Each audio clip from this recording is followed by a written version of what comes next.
प्रेमनगर नगरा खाती बाबा क्षेत्र में स्थित श्री गौड़ बाबा मंदिर शक्तिपीठ पर श्री गौड़ बाबा भक्त मंडल के तत्वाधान में संगीतमय श्रीमद् भागवत कथा ज्ञान यज्ञ के तृतीय दिवस में भक्तों को कथा श्रवण कराते हुए सुप्रसिद्ध अंतर्राष्ट्रीय कथा व्यास पूज्य श्री इंद्रेश जी महाराज वृंदावन धाम ने भागवत कथा के उपक्रम में पांडवों के चरित्र का वर्णन करते हुए बताया कि क्षमा करने वाले ही सबसे शक्तिशाली व बड़े होते हैं। कौरवों के बार बार सताए जाने पर एवं 5 अबोध बालकों की हत्या हो जाने पर भी शक्ति संपन्न होते हुए भी बार बार क्षमा करते रहे, जिसके फलस्वरूप स्वयं भगवान उनके पक्ष में रहे, विजय मिली और दुष्टों का संहार हो गया। अतः जीवन में कभी भी कोई भी अपमान करे या कष्ट पहुंचाए तो क्रोध मत करो, तो स्वयं प्रकृति उनको दंड देती है। जब प्रकृति दंड देती है तो पूरा हिसाब करके उतना दंड आप कभी नहीं दे सकते हैं। अंततः क्षमावान बनिए। क्षमा से बड़ा कोई बल नहीं है, ना शक्ति है और क्रोध से वही व्यक्ति कमजोर हो जाता है जिसमें विनाश जरूर संभव है। वह जिस कर्म यानी अनुष्ठान, व्रत, यज्ञ, पूजा, पाठ, दान, तप आदि से श्री ठाकुर जी नहीं रीझते, वे सभी कर्म केवल परिश्रम मात्र है। अतः हमें कर्म से पहले भगवान का ध्यान देना चाहिए तथा इस अवसर पर मुख्य रूप से पंडित अनिल सुडेरे, पंडित मैथिली शरण मुदगिल, राम आश्रय गुप्ता, सभासद नरेंद्र किशोर, नीलू इंजीनियर, शशिकांत द्विवेदी, AK सोनी, रामबाबू यादव, नन्ना, राकेश सेन, आदेश चतुर्वेदी, ब्रजेश श्रीवास्तव, VK उपाध्याय, अनिल तिवारी, कैलाश यादव, पंडित नितिन चतुर्वेदी, पंडित पुष्पेंद्र दुबे, पंडित हृदय चतुर्वेदी, रानू महाराज, संदीप साहू, आलोक शास्त्री, प्रवीर शास्त्री, हरिओम शास्त्री, संतोष अंजनी सहित आदि भक्तगण उपस्थित रहे। संचालन पंडित सियाराम शरण चतुर्वेदी गुरुजी मुख्य संचालक ने किया। अंत में आभार आचार्य विनोद चतुर्वेदी जी महाराज मुख्य संयोजक ने व्यक्त किया। पहले संडीले से गुड़ मेरे लिए भेजा है। मैं 3 दिन से प्रतीक्षा कर रहा था कब गुड़ आएगा। मेरे रोज मुंह में पानी आ रहा था। बोले तुम रोज मेरी सेवा करने आ रहे थे, तुमको लग रहा था ठाकुर जी को इतना पसीना नहीं, मुंह में से लार टपक रही थी मेरे, कब गुड़ आवे, कब मैं उसको पाऊं। और आज आकर के गुड़ आया है और तुम कह रहे हो 4 घंटा और इंतजार करूं मैं। गोसाई जी तुरंत उठे, जल्दी जाकर के स्नान किया, स्नान करके मंदिर की साफ सफाई करी, रसोई घर में जाकर के चूल्हा चिताया।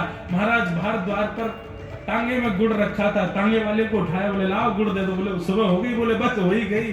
लाल जी भूखे बैठे भीतर, तुरंत गुड़ लेकर के गए, बढ़िया खीर बनाई, उसमें गुड़ डाला और जब मदन मोहन लाल जी को अर्पित किए, गोसाई जी के नेत्र सजल हो गए। बोले क्यों?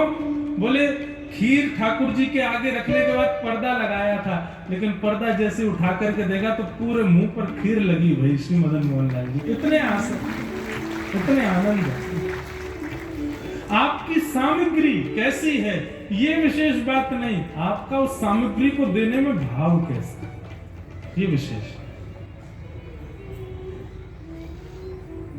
भाव। आपके द्वारा दी गई, प्रस्तुत की गई वस्तु कितनी मूल्यवान है, कितनी सुंदर है, ये जरूरी नहीं है, उस वस्तु में भाव कितना। भीष्म पितामह सामान्य संस्कृत स्तुति नहीं गा रहे भगवान की। भीष्म पितामह की स्तुति के भाव यदि आप सुन लेंगे, रोम रोम नाचने लगेगा। मैं तो कभी कभी विस्तार कर देता हूं तो 2-2 दिन तक भीष्म पितामह की स्तुति चलती है। भीष्म पितामह कह रहे हैं भगवान मेरी एक इच्छा है, आपसे मैं प्रार्थना कर सकता हूं? भगवान बोले बोलो क्या चाहिए? भीष्म पितामह कहते हैं इति मति रूप कल्पिता वितृष्णा भगवत सात्वत पुंगवे विभूमे। भगवान भाव समझिए, हर व्यक्ति की बिना विवाह की एक बेटी होती है और उस बेटी का नाम क्या है? मति, बुद्धि। बेटी कौन? जो पिता से अपनी इच्छा पूरी करवाए, मां से अपनी इच्छा पूरी करवाए, वो बेटी।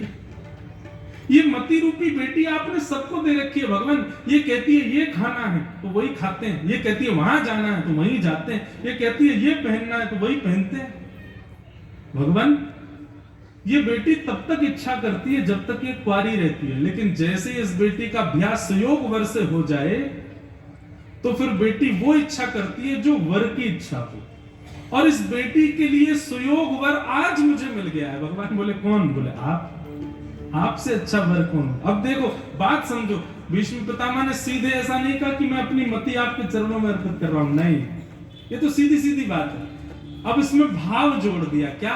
मति रूपी बेटी और श्री कृष्ण रूपी जमाई। हे जमाई, आप मेरी मति रूपी बेटी को स्वीकार कर लो। क्यों?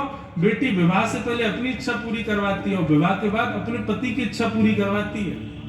इसलिए नाथ, मेरी बेटी के पति यदि आप बन जाओगे तो मैं वही करूंगा जो आप चाहोगे, इसलिए मेरी मति को स्वीकार करो।